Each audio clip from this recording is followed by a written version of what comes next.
Hello guys, good morning to all. My name is Shivam Tyagi. Welcome to Study Funda. So here's the complete newspaper analysis of 29 July 2020. Let's start the session. Our first news is related to हाँ centre unable to पे state GST dues. तो centre जो पैसा पे नहीं कर पाया state को एज अ जीएसटी। अभी क्या कैसे है मैं बताता हूँ। इसमें जानना जीएसटी ज़रूरी नहीं है, लेकिन जीएसटी काउंसिल बहुत इंपॉर्टेंट चीज़ है। अभी इस साल ऐड हुआ है। अगर आप लक्ष्मीकांत नया एडिशन लिए होंगे तो ये नया टॉपिक एक चैप्टर ही ऐड हो गया उसमें, जीएसटी काउंसिल। तो मैं बता देता हूँ क्या है। जीएसटी काउंसिल एक कॉन्स्टिट्यूशनल बॉडी है। स्टार्टिंग में कॉन्स्टिट्यूशन में नहीं थी, बाद में रखी गई है through a constitution amendment act. किस आर्टिकल में रखी गई है? 279A। तो जीएसटी काउंसिल किसमें? 279A में है। इसको हेड कौन करेगा? इसको हेड करेगा यूनियन फाइनेंस मिनिस्टर। ये इसके हेड होंगे। इसका काम क्या है? ये रिकमेंडेशन देगी जितनी भी चीज़ जीएसटी से रिलेटेड है उन सब के ऊपर रिकमेंडेशन कौन देगी? जीएसटी काउंसिल देगी। इसको हेड करेगा यूनियन का फाइनेंस मिनिस्टर। इसमें और मेंबर कौन होंगे? तो स्टेट के मिनिस्टर भी होंगे, जो रेवेन्यू और फाइनेंस से रिलेटेड है वो भी इसके मेंबर होंगे जीएसटी काउंसिल के। ये बनाई कैसे गई थी? तो इसके लिए देखिए दोनों चीज़ मैं आपको पहले भी बता चुका हूँ, बिल और एक्ट का तो मैं आपको डिफरेंस बता ही दिया हूँ। तो इसके लिए बिल लाया गया था, उसका था 122 नंबर, और जो एक्ट बना है वो है 101। तो अगर क्वेश्चन आएगा तो एक्ट से आएगा, बिल नहीं पूछता है, बिल बहुत कम पूछता है। पूछेगा तो ये पूछेगा किस कॉन्स्टिट्यूशन अमेंडमेंट एक्ट से जीएसटी काउंसिल बनी है। तो 101 कॉन्स्टिट्यूशन अमेंडमेंट एक्ट, ये आप ध्यान रखिएगा, बहुत इंपॉर्टेंट है। अब इसमें न्यूज़ से रिलेटेड कुछ बता देता हूँ। तो क्या बात हुई थी जब ये जीएसटी बनी थी, तो सेंट्रल गवर्नमेंट ये बोली थी कि हम आपको कंपेंसेशन देंगे अगर आपकी ग्रोथ 14% से कम होती है। तो वो हर स्टेट को बोली थी अगर जीएसटी का कलेक्शन, अगर आपकी ग्रोथ जो है वो बिलो 14% होती है अगले 5 साल, तो हम आपको कंपेंसेशन देंगे। तो अभी 5 साल मतलब 2022 तक होंगे, क्योंकि जीएसटी आया था 2017 में। 2017 से 2022 तक ही होंगे 5 साल। तो अगर किसी भी स्टेट की ग्रोथ 14% से कम होती है तो सेंटर उसका कंपेंसेशन पैसा देगा स्टेट को। तो यही बात हुई है यहाँ पे जो हो रहा है। तो अभी क्या है कि स्टेट जो है वो हर 2 महीने में दिया जाता है। ये और इम्पोर्टेंट चीज़ है, हर 2 महीने में दिया जाता है by the centre to states. और कौन सा बेस ईयर है? बेस ईयर है 2015-16। 3 चीज़ें इसमें याद करनी है। अगर तो 14% से कम का ग्रोथ होगा तो कंपेंसेशन दिया जाएगा, हर 2 महीने में सेंटर स्टेट को कंपेंसेशन देगा, और 2015 और 16 जो है इसका बेस ईयर है। बस ये 3 चीज़ें जो आपको इससे याद करनी है। इसमें यही था कि पैसा जो है टाइम पे नहीं मिल पा रहा, ये हमारे काम का नहीं था। हमारे काम की जो चीज़ थी वो मैंने यहाँ पे लिख दी है। जो इस न्यूज़ से रिलेटेड ये 3 पॉइंट थे वो मैंने अलग से हाईलाइट करके लिख दिए हैं। और जीएसटी काउंसिल तो इंपॉर्टेंट है। अगर आपके पास लक्ष्मीकांत नहीं है तो please go through the chapters. So the next news is, हाँ ये कल भी मैं आपको न्यूज़ बताया था, आज भी न्यूज़ बता रहा हूँ। ये क्यों आ रही थी रोड रोड न्यूज़? क्योंकि आज जो है वो हमारा इंटरनेशनल टाइगर डे है। आज 29 को आज इंटरनेशनल टाइगर डे, तो इसलिए 2-3 दिन से टाइगर पे न्यूज़ आ रही थी। तो इसमें 2-3 टाइगर रिजर्व का नाम है, वो पढ़ लीजिए। एक तो है वन विहार नेशनल पार्क। वन विहार तो आपको याद होना चाहिए कहाँ पर है, ये भोपाल में। भोपाल कहाँ पे है? एमपी में। तो आपको याद होना चाहिए सबसे ज़्यादा टाइगर रिजर्व जो है वो भी एमपी में, जो सबसे ज़्यादा टाइगर्स हैं वो भी एमपी में। तो अभी क्या बोला गया है कि एट 2967 टाइगर इतने हैं इंडिया में। इंडिया कैपेसिटी एट पीक, सबसे ज़्यादा इंडिया जो अपने पीक पे पहुंच गया। इससे ज़्यादा नहीं हो सकते, इतनी पीक पे हो गया। तो अभी कितने? 2967 है। ये टोटल जो वर्ल्ड पॉपुलेशन है उसका करीबन 70 से 75% जो टाइगर पॉपुलेशन है वो इंडिया में पाया जाता है, 70 से 75%। तो एक तो ये हो गया आपका वन विहार नेशनल पार्क जो है भोपाल में। एक है वाल्मीकि नगर, देखिए यहाँ पे लिख रहा है वाल्मीकि नगर टाइगर रिजर्व। ये बहुत इंपॉर्टेंट है, क्यों? क्योंकि इंडिया और नेपाल बॉर्डर पे, इंडिया और नेपाल की बॉर्डर पे वाल्मीकि नगर। और कौन सी रिवर है? देखिए गंडक रिवर। यही क्वेश्चन होगा, बस क्वेश्चन ये नहीं होगा वाल्मीकि नगर कहाँ पे, क्वेश्चन होगा किस रिवर के पास है। तो वाल्मीकि नगर टाइगर रिजर्व किसके पास है? गंडक रिवर के पास है, on west Champaran district of Bihar. Champaran important है, गांधी का चंपारण में सत्याग्रह हुआ था, आपको ध्यान होगा, तो ये इसलिए और इंपॉर्टेंट हो जाता है। तो आपको इसमें 2-3 चीज ध्यान रखनी है। तो वाल्मीकि का टाइगर रिजर्व कहाँ पर है? इंडियो नेपाल बॉर्डर पे। कौन सी रिवर पे? तो गंडक रिवर पे। तो बस ये 3 चीज इसमें थी। और पेंटिंग कॉम्पिटिशन हो रहा है, अगर आप में से किसी की अच्छी पेंटिंग है तो आप भी भाग ले सकते हैं। पेंटिंग कॉम्पिटिशन करा रहे हैं ये लोग मिलके। सो इसमें बस ये जानना था। और वो तो मैं आपको बता ही चुका हूँ, जो प्रोजेक्ट टाइगर है वो कब शुरू हुआ है? 1973 में शुरू हुआ है, सेंट्रली स्पॉन्सर्ड स्कीम है, ये तो मैं आपको बता ही दिया हूँ। आज का क्वेश्चन ये है कि कितने स्टेट्स में प्रोजेक्ट टाइगर चल रहा है। आज का क्वेश्चन ये है कितने स्टेट, हाउ मेनी स्टेट है प्रोजेक्ट टाइगर, ये आज का क्वेश्चन है। कल का बहुत लोगों ने सही आंसर दिया, तो 32 आंसर है। एलिफेंट रिजर्व जितने मैंने पूछे थे एलिफेंट रिजर्व, तो 32 एलिफेंट रिजर्व। आज का क्वेश्चन ये है कि प्रोजेक्ट टाइगर जो है वो कितने स्टेट्स में चल रहा है। Please right the answer in the comment section. और इससे और कुछ इंपॉर्टेंट नहीं है, तो मैं आपको सब चीज़ बता दिया था कल भी। सो द नेक्स्ट न्यूज़ इज, हाँ ये सीरो सर्वे से फिर न्यूज़ आ गई। तो सीरो सर्वे आपको पता है सीरो सर्वे में क्या है कि ये चेक किया जाता है कि किसके बॉडी में कितनी रोग से लड़ने की क्षमता है, मतलब कोरोना से लड़ने की क्षमता है कि नहीं, ये चेक करने के लिए सीरो सर्वे किया जाता है। इसके लिए टेस्टिंग होती है वो एलिसा टेस्टिंग होती है, Elisa testing.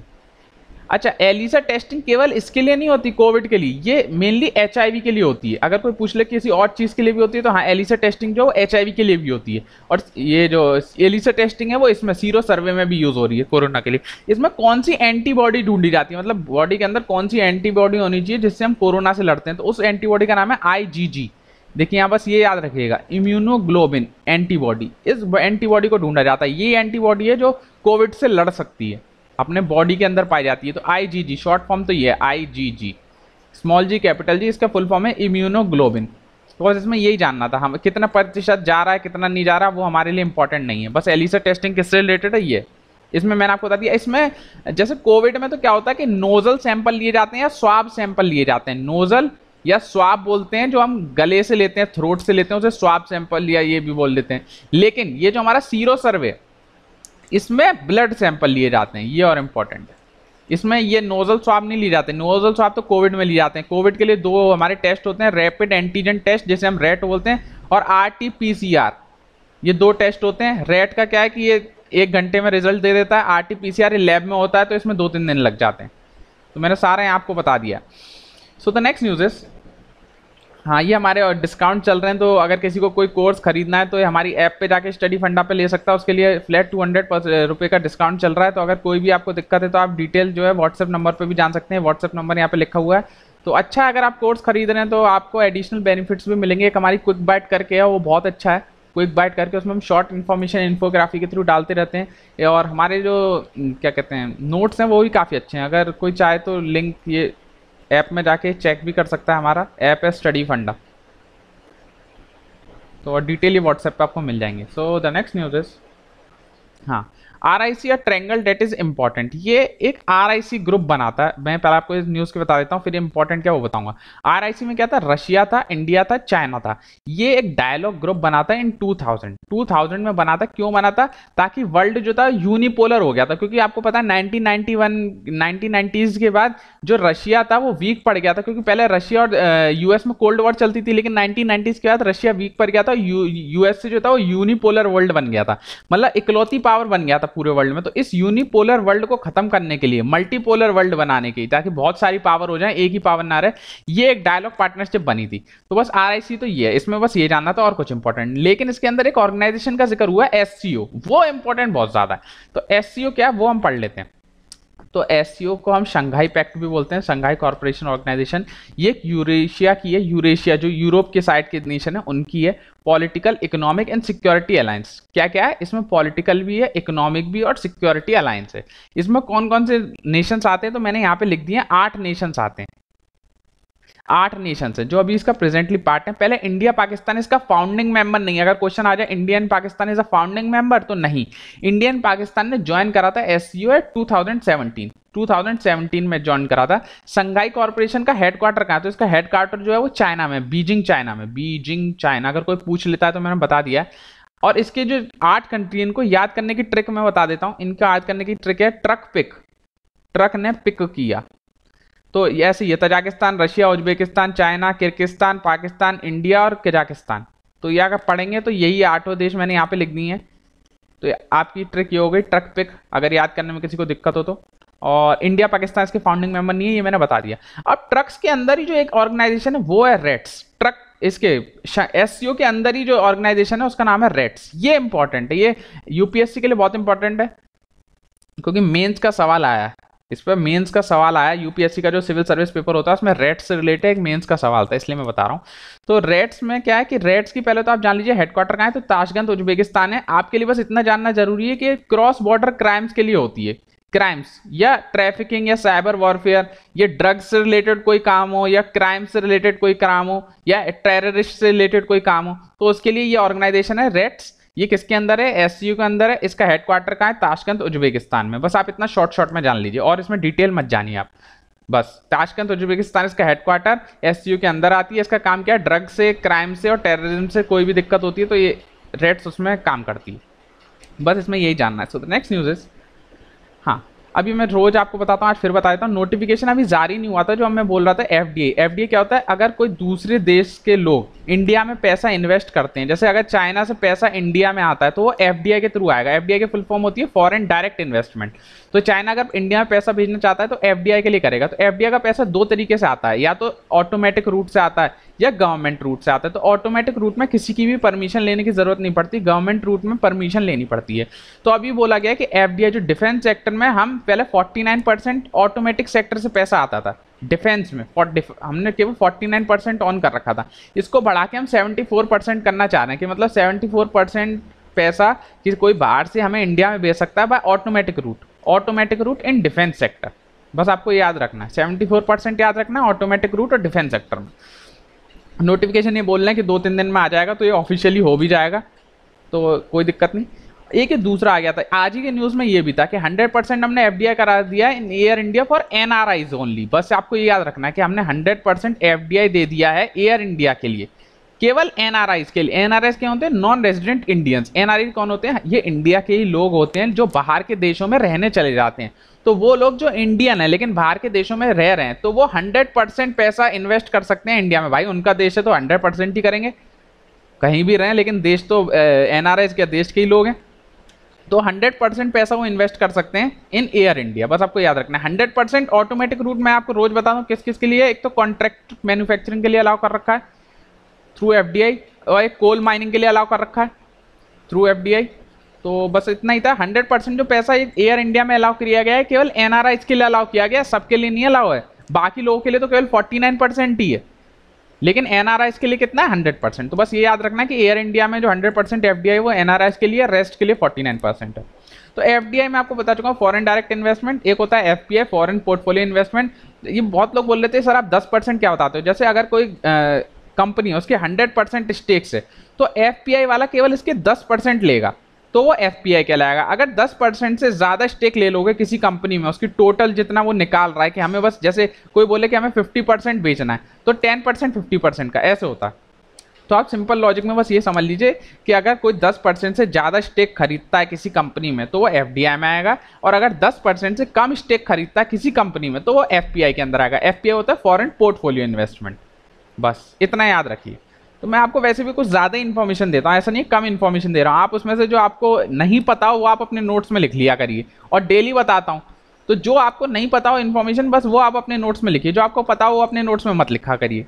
So the next news is, हाँ, China holds HK extradition pacts with Australia. इसमें कुछ नहीं था न्यूज़, तो बस आपको ये याद रखना है। इसमें एक जिक्र हुआ था five eyes intelligence alliance, five eyes intelligence alliance, five eyes intelligence alliance. इसमें कौन कौन थे बस आपको याद रखना है। तो इसमें एक तो कनाडा था, कनाडा, एक हमारे ब्रिटेन या यूके हम जैसे बोल देते हैं, एक हमारा यूएस, एक हमारा क्या बोलते हैं New Zealand, New Zealand yes yes sorry New Zealand, और एक था हमारा क्या कहते हैं ऑस्ट्रेलिया। ये 5 लोग थे। तो इससे पहले भी मैं आपको ये बता चुका हूँ कि यूएस जो बोला था कि वो ये बोला है कि हांगकांग को वो स्पेशल ट्रीटमेंट नहीं करेगा। आपको पता है हांगकांग जो वो चाइना का पार्ट है, एज अ 1 कंट्री 2 सिस्टम। ये आपको बता चुका हूँ 1 कंट्री 2 सिस्टम फॉलो होता है हांगकांग में। तो यूएस पहले ही बोल चुका था कि हांगकांग को 1 कंट्री 2 सिस्टम की तरह नहीं मानता, हांगकांग को वही फेवर देगा जो वो चाइना को देता है, उसे अलग से कुछ प्रॉफिट नहीं देगा। ये कनाडा भी यही चीज़ बोल चुका था कि हम हांगकांग को कोई स्पेशल बेनिफिट्स नहीं देंगे, जो हम चाइना को जैसे मानते हैं वैसे हम हांगकांग को मानेंगे। तो अभी क्या हुआ था, एक एक्सट्रेडिशन बिल पास हो गया था। जैसे चाइना ने क्या करा है हांगकांग के लिए कि अगर हांगकांग में कोई आदमी गलत काम करता है तो चाइना के लोग पहले उसे चाइना में लेके आएंगे हांगकांग से, फिर चाइना में सजा देंगे। तो हांगकांग वाले इसीलिए प्रोटेस्ट कर रहे थे। इसको हम बोलते हैं एक्सट्रेडिशन। एक्सट्रेडिशन होता है किसी क्राइम वाले बंदे को अपने यहाँ लेके आना किसी दूसरी कंट्री से, उसको बोलते हैं एक्सट्रेडिशन। तो ये था कि चाइना बोल रहा था कि हांगकांग में अगर कोई व्यक्ति गलत काम करता है तो उसे हम अपने चाइना में लेके आएंगे और फिर यहाँ सजा देंगे। तो हांगकांग वाले इसलिए प्रोटेस्ट में थे कि हमारा सेपरेट कॉन्स्टिट्यूशन है हिक्सर करके, हमारी सेपरेट लॉ है, हमारा 1 कंट्री 2 सिस्टम है, तो हम आपके यहाँ क्यों भेजेंगे, हम अपने यहाँ सजा देंगे। तो इसीलिए दिक्कत हो रही थी। तो चाइना ने हॉल्ट कर दिया एक्सट्रेडिशन पैक्ट को with Canada, Australia and UK. तो एक पैक्ट था इन तीनों कंट्रीज के साथ। ये अपना डिटेल में मत जाइए, बस मैंने अपना जितना बताया उतना याद रखिए। ये फाइव आइज इंटेलिजेंस अलायंस में कौन कौन था, तो ये 5 कंट्रीज हैं, और चाइना हांगकांग का हिक्सर जो है वो हांगकांग का क्या कहते हैं कॉन्स्टिट्यूशन का नाम है। हांगकांग कहाँ पर है, on eastern side of pearl river. Eastern side जो है पर्ल रिवर, एक पर्ल रिवर है उसके ईस्टर्न साइड पे साउथ चाइना सी में, और क्या कहते हैं इसमें और कुछ जान सकते हैं, बस इतना ही बहुत है, इससे आपका काम हो जाएगा। और हांगकांग में वन कंट्री टू सिस्टम ये तो मैं बता ही चुका हूँ। एक मकाओ भी है चाइना के अंदर जिसके अंदर one country two system follow होता है। बस ये पहले क्या कहते हैं 1949 तक ये ब्रिटेन का पार्ट था, ये भी एक इंपॉर्टेंट चीज़ है। सो द नेक्स्ट न्यूज़ इज, हाँ ये मैं इसलिए बता रहा हूँ क्योंकि एक बार मैं कोई यूपी पीसीएस में भी एक क्वेश्चन आ चुका है, तो मेरे को लगा ये क्या कहते हैं सीएपीएफ वाले भी पूछ सकते हैं कि जब नवाज शरीफ को वो हुई थी, नवाज शरीफ हमें पता है ना कौन है, हमारे पड़ोसियों के पीएम रह चुके हैं, तो इनको जेल हो गई थी।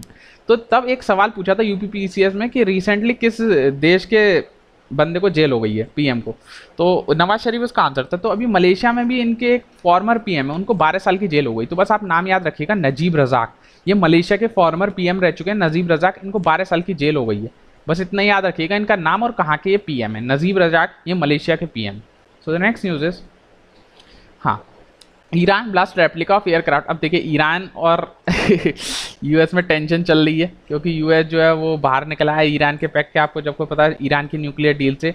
तो अभी ईरान और दबाव बनाने के लिए क्या कर रहा है, एक तो पहले आपको याद रखना है ईरान की जो आर्मी का नाम है वो है ईरान पैरामिलिट्री रिवॉल्यूशनरी गार्ड।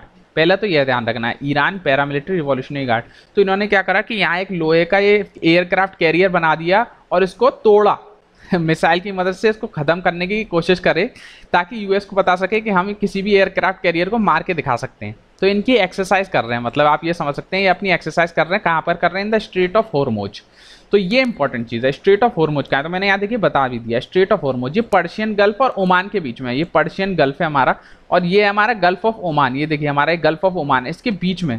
अब ये इंपॉर्टेंट क्यों है, इंपॉर्टेंट इसलिए क्योंकि बहुत सारा ऑयल ट्रेड, देखिए इस एरिया का जितना ऑयल ट्रेड होगा, जितना ऑयल ट्रेड इस एरिया का होगा, ये ऊपर से जितना होगा, कोई रिवर तो है नहीं या कोई पैसेज या कोई सी तो है नहीं, तो जितना ट्रेड होगा इस एरिया से होगा, इस स्ट्रेट ऑफ हॉर्मुज से ही निकलेगा। तो यूएस को डराने के लिए कि हम आपकी ऑयल ट्रेडिंग सप्लाई बंद कर देंगे, जितना अगर आपको यहाँ प्रॉफिट चाहिए, या और कंट्रीज को भी डराने के लिए उसने यहाँ एक्सरसाइज करी है, क्योंकि एक छोटा सा एरिया है जो इनके कंट्रोल में है, इसलिए ईरान के, तो इसलिए यहाँ पे एक्सरसाइज कर रहे हैं। तो स्ट्रेट ऑफ हॉर्मुज किसके बीच में, एक तो पर्शियन ग्रुप और straight of Oman, gulf of Oman के बीच में। तो यहाँ जो इनकी एक्सरसाइज, ये जो तोड़ने का काम कर रहे हैं किसी एयरक्राफ्ट कैरियर को, इसका इनको एक्सरसाइज का नाम रखा है ग्रेट प्रॉफिट 14, ग्रेट प्रॉफिट 14, आप याद रखिएगा, ग्रेट प्रॉफिट 14, ये इन्होंने एक्सरसाइज का नाम रखा है, अकेले कर रहे हैं ईरान में, इन स्ट्रेट ऑफ हॉर्मुज। ये ईरान की पैरामिलिट्री जो फोर्स है, ईरान रेवोल्यूशनरी गार्ड, वो लोग कर रहे हैं। तो बस आपको इतना याद रखना है, ये ग्रेट प्रॉफिट 14 किसकी एक्सरसाइज है और कहां पर हो रही है। सो द नेक्स्ट न्यूज इज,